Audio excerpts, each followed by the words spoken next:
Bienvenue sur Africa 24 dans cette nouvelle édition du QG Weekend au sommaire de l'actualité.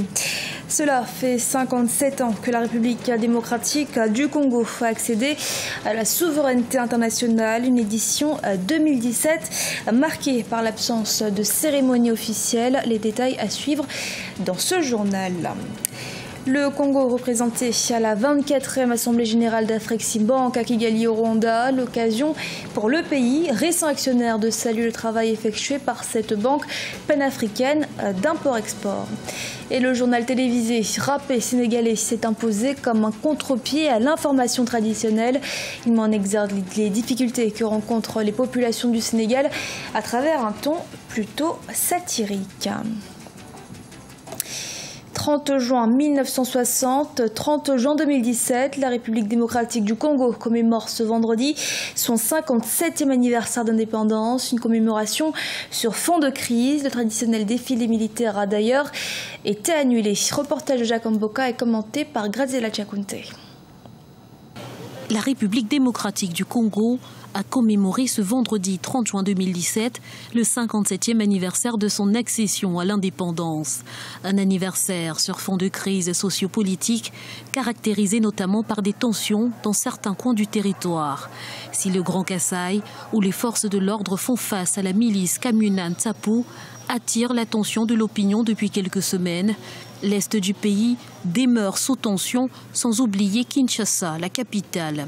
Du simple conflit interne du mouvement Bondoudia Congo, je dirais même plus sentimental, la ville de Kinshasa ainsi que la province du Congo central ont connu une menace sécuritaire majeure. Point n'est besoin de rappeler ici que toutes ces crises sont le fait des forces du mal et des manipulations, ennemis de la paix, de la sécurité et de la tranquillité de notre pays. Ce jeudi 29 juin, le bureau communal de Kalamou a été attaqué par des hommes non identifiés, armés de machettes. Une attaque qui s'est soldée par une victime enregistrée dans le camp des assaillants et a occasionné l'évasion de quelques détenus se trouvant dans le cachot de la police de cette commune. Des gens en armes ont attaqué le district de la Funa et ont attaqué le bureau communal de Kalamou. Heureusement, nous avons des policiers formés, nous avons des gens qui aiment le Congo et qui sont prêts à sacrifier leur vie pour le Congo, qui ont pu maîtriser encore une fois de plus ces assaillants. Il faut préciser que le 57e anniversaire de l'accession à la souveraineté nationale et internationale s'est déroulé sans aucune cérémonie officielle. Dans un court message écrit, le chef de l'État congolais Joseph Kabila, dont l'état de santé n'a pas permis d'adresser un message télévisé, a appelé les compatriotes à commémorer dans le calme et la méditation cette date d'anniversaire.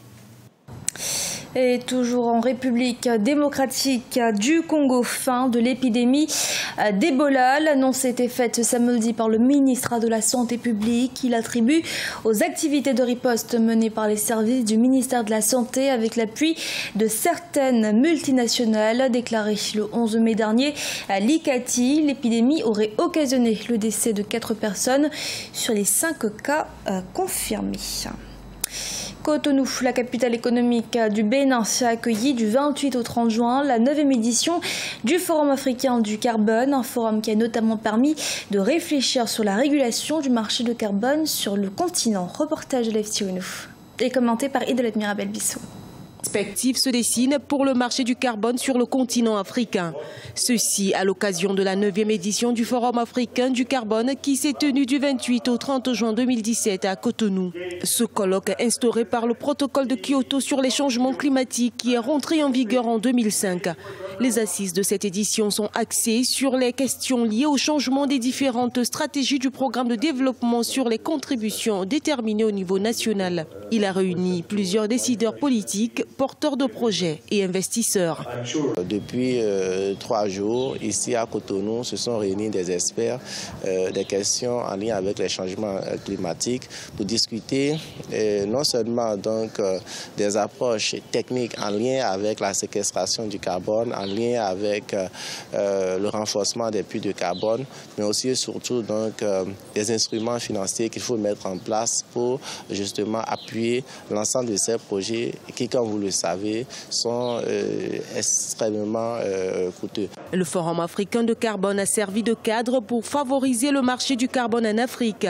À l'instar de nombreux participants et porteurs de projets, l'ONG EcoBénin a révélé ses projets carbone de création d'une biosphère transfrontalière dans une zone de mangrove située dans le département du Mono et des foyers améliorés Wanrou.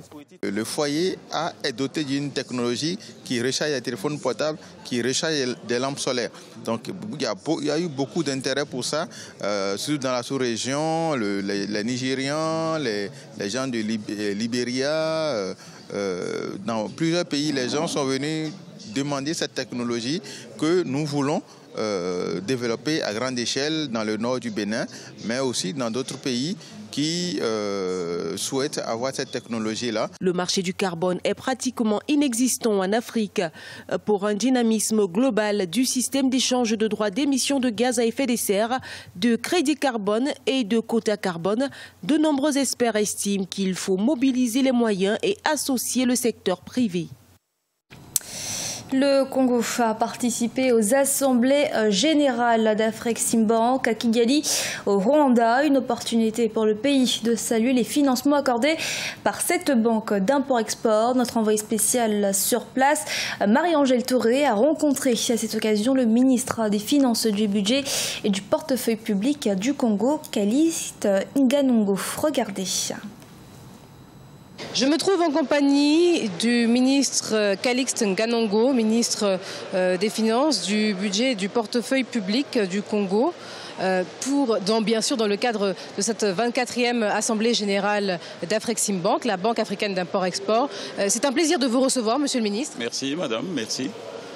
Justement, quel est l'intérêt pour vous, pour le Congo, d'assister à cet événement, d'assister à ces assemblées générales ? Ça fait pas longtemps que nous sommes actionnaires et comme tout actionnaire, nous sommes invités à participer à toutes les assemblées générales.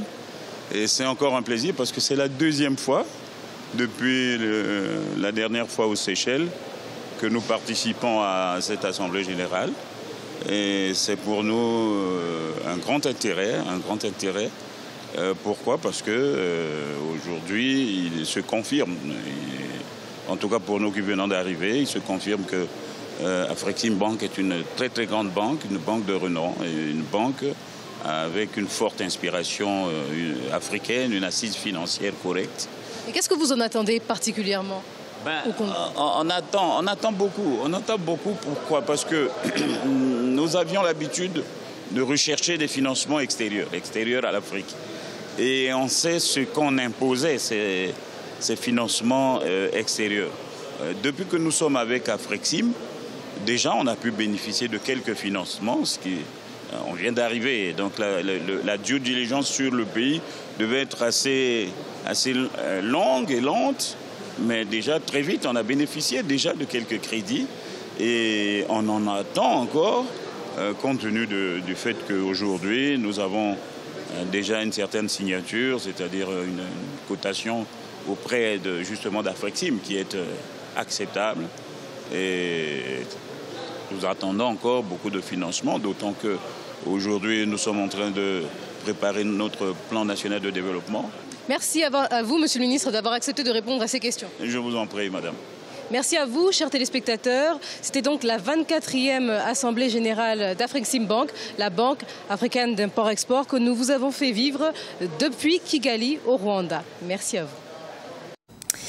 Et c'est une idée originale de 2 jeunes rappeurs sénégalais. Faire un journal télévisé en rappant, le JT Rappé est un tel succès que l'émission en est à sa 4e saison. Immersion dans les coulisses avec Marcel Faramaroun. Les rappeurs sénégalais Maktar Fall, alias Rouman, et Cher Sen, connu sous le sobriquet Keyti, ont inventé le journal télévisé Rappé. Ce concept, qui est un programme d'information tout en rythme et en humour, a connu un franc succès depuis sa création il y a 4 ans de cela. Une façon pour ces artistes de mêler l'utile à l'agréable en pointant du doigt les mots qui gangrènent la société sénégalaise. Pour cette année, Rouman et Keyti ont ajouté une nouvelle rubrique dénommée les prévisions météorologiques sociales. Serrez-vous la ceinture. On va copier tout ce qui se fait sur un journal normal. Et dans un journal normal, il y a le reportage, il y a les débats bien sûr, il y a les invités, et puis bien sûr, il y a la météo. Et nous, on n'a pas voulu faire une météo, il fait beau, il fait chaud, non, ça ne nous intéresse pas. Mais plutôt une météo de toutes les revendications sociales. Parce que, voilà, malheureusement, c'est comme ça que ça se passe. Il y a tout le temps, durant toute l'année, il y a des grèves, il y a des mouvements d'humeur, etc. de la société. Donc on s'est dit, on va trouver un moyen d'utiliser ces mouvements de grève, de colère, etc. et d'en créer carrément un concept ou bien d'en faire une rubrique dans le journal. Avec en moyenne 45 000 abonnés sur le site d'hébergement de vidéos YouTube et des passages réguliers sur une chaîne de télévision privée sénégalaise, le JT Rappé ne manque pas d'attirer les étudiants de l'université Cheikh Anta Diop de Dakar. Il faut dire que ces derniers sont souvent les premières victimes des promesses électorales non tenues dans un pays où la jeunesse estudiantine a pourtant fortement contribué aux alternances politiques de 2000 et de 2012.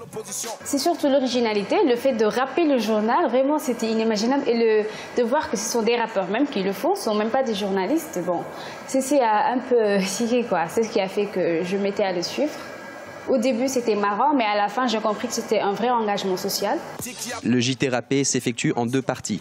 Une consacrée à la version française, réalisée par Rouman, et une autre en version Wolof, la langue nationale, sous la houlette de Keyti. L'émission a même été adoptée en Côte d'Ivoire depuis 2015, où les rappeurs Smile et Nash présentent un programme similaire. Ce journal a été réalisé par l'ensemble de la rédaction. Merci de votre fidélité. Restez sur Africa 24 pour une nouvelle édition de l'actualité.